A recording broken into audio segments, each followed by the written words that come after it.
Should Canada be more like Singapore when it comes to our housing crisis? It seems like they might be onto something.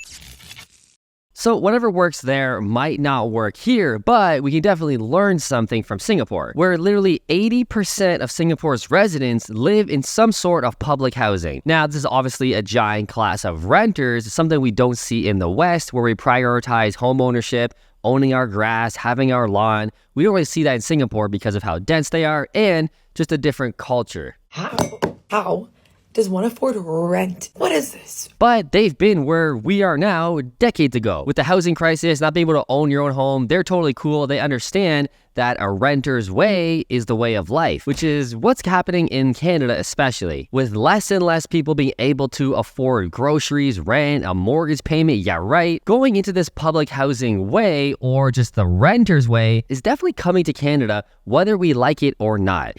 Future's now, old man. And with how far ahead Singapore is with how many people rent, this also happened to Europe a couple decades after that. Now, if you go to Europe, depending on the town, like 50%, 60% of the people there also rent. If you give these guys money, they're going to fucking buy your mum's house. That is what they're going to do. Listen, my friends' mums had houses and my friends will never have houses. Those houses are not fucking disappearing.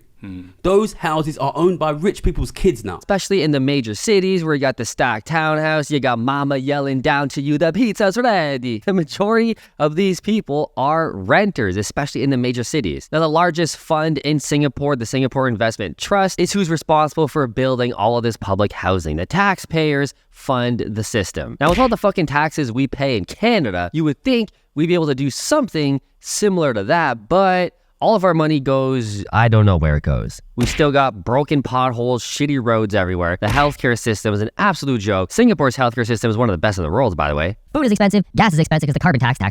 We're losing jobs at this point with interest rates being so high. Interest rates being high, causing so much pain for renters and homeowners. Dude, where is the goddamn money going? Money laundering. Oh, I got an idea where the money's going. Now, we do have public housing in Canada as well. One of the ones I know is Ontario Housing. Now, funny enough, when I actually started off as a carpenter, started my apprenticeship, I worked for a company that did most of its work through Ontario Housing. So I got in firsthand. That's how I learned all my skills: flooring, baseboards, hanging doors, trim, mudding, painting. We had to do it all. And because it was Ontario Housing, it wasn't Sally's kitchen, her prized home. You know, the workmanship didn't have to be the top. So me as apprentice, my leaders were like, yeah, dude, try it all. Try mudding, learn how to mud, learn how to paint, learn how to do flooring. If you kind of fuck it up a bit, That's all, folks. I'll be there to help you. But nice thing is, it doesn't have to look super amazing. So if you do kind of a bad job, no worries, you'll learn and you'll go on the next one. So this really accelerated my skills to being an apprentice, because I'm like 18 years old, 19 years old, and thankful for working in Ontario Housing. But going back to the point, I got to see firsthand what Ontario Housing looks like, what Canadian public housing looks like, and dude, it ain't pretty. Again, the workmanship is often terrible, not from me, from other companies who've gone and fixed stuff. And literally, I'm not exaggerating, roaches all over in the houses was a norm. So whenever a tenant would move out, we would have to go in and totally remodel the unit top to bottom. So we would call these move outs. And whenever we got a move out, we knew it was going to be disgusting, it was going to be nasty, because these are the lowest quality tenants in society. Typically, they're poor, often by choice, so they're just shitty people. The house is usually wrecked. There's always food everywhere, so we have to go in, duct tape our socks to our pants, like make sure there was no entryways for roaches. Every time we would leave the house every day, we had to inspect all of our tools, our buckets, whatever. This was a norm. Now, I did my entire apprenticeship for like 5 years working in this condition, so pretty dang nasty. And the government doesn't know what the fuck they're doing when it comes to providing housing. The Canadian government even knows this. I mean, Trudeau even said in a recent press conference that housing is not a federal responsibility. I'll be blunt as well. Housing isn't a primary federal responsibility. He doesn't care about you, doesn't care about your home, and it shows. So they understand that they need the private sector to come in, thank God for capitalism, come in, build houses, provide rental housing, because the government knows they're not really in the business to do this properly. And they're providing such a low amount of public housing, not like Singapore, 80%. They got their stuff on target. The way the Canada system is going, like, they know we ain't doing nothing.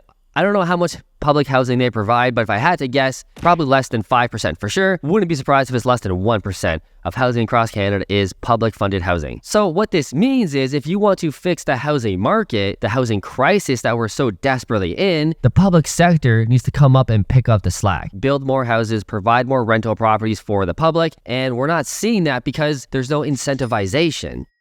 The development charges to build a new house are through the roof. Permit costs are through the roof, and they can take 9 to 12 months, causing a builder to sit on land and pay that financing. Who's paying that financing every single month while we're waiting for that permit? Are you doing it, Trudeau? No, the private citizen is. So there's no incentivization. Builders are like, I'm not fucking building. It takes forever to build. Interest rates are so high. Even when I do build a successful project and I sell it, I'm getting taxed up the ass. So why would I even do this? I might as well just go chill in public housing and make 15 grand a year working at Tim Hortons and chillax. What's the point of being an entrepreneur? What's the point of being driven in a country where you're penalized for trying to get ahead? See, this is anti-capitalism. This is anti-true north, strong and free. Canada's about being strong and free and pulling yourself up by your bootstraps. If you want to work hard, go for it. But we're losing that incentivization. It's becoming more of a lefty socialist civilization. Call it what you will. I'm not trying to make this a political video, but it just is. As a capitalist, which is what this country was made for, I'm losing interest to invest in Canada, which is why personally, I sold all my 50 rental properties and we're going down to the US now, investing in states like Florida, Texas, Tennessee, and Georgia, more red states, more Republican states where you own the land. You make the rules. This is your house. You make the rules. This is the way it should be. Private sector capitalism. Let the market dictate. Get the government out of the way. Get your fucking policies out of here. Because those policies that are designed to help tenants, such as rental caps, such as stopping renovictions, stopping tenants from being able to get evicted when the landlord wants, all those things that sound good on the service level, it sounds good. Cap the rent. Don't let landlords kick tenants out without reasonable cause, like a family member moving in or selling the property. Dude, it all sounds good. I understand you. But there's unintended consequences to every single policy that a government makes. That's just the reality of it. And the unintended consequence is it's unattractive to invest here. And in a time where we desperately need more supply, we need housing like crazy, you're just alienating all the investors because they're looking for greener pastures. An investor is like water, baby. Where's the easiest path? Where's the path of least resistance? How can I grow my money the easiest? You know, I live in Toronto. I live in Calgary. I like to build in my backyard. It makes sense for me to invest in Canada, but it's really hard. It's hard to make any money. Where else can I go where it's easy? Oh, I heard about Florida. I heard about Georgia. I heard about Texas. Oh, but isn't it hard to buy across the border and buy different... No, dude, it's so fucking easy. In fact, I got a course right below in the description where you can get my free USA course where I teach you everything as a Canadian how to buy in America. Totally free. That course is free. And you'll see how goddamn easy it is. It's a lie, dude.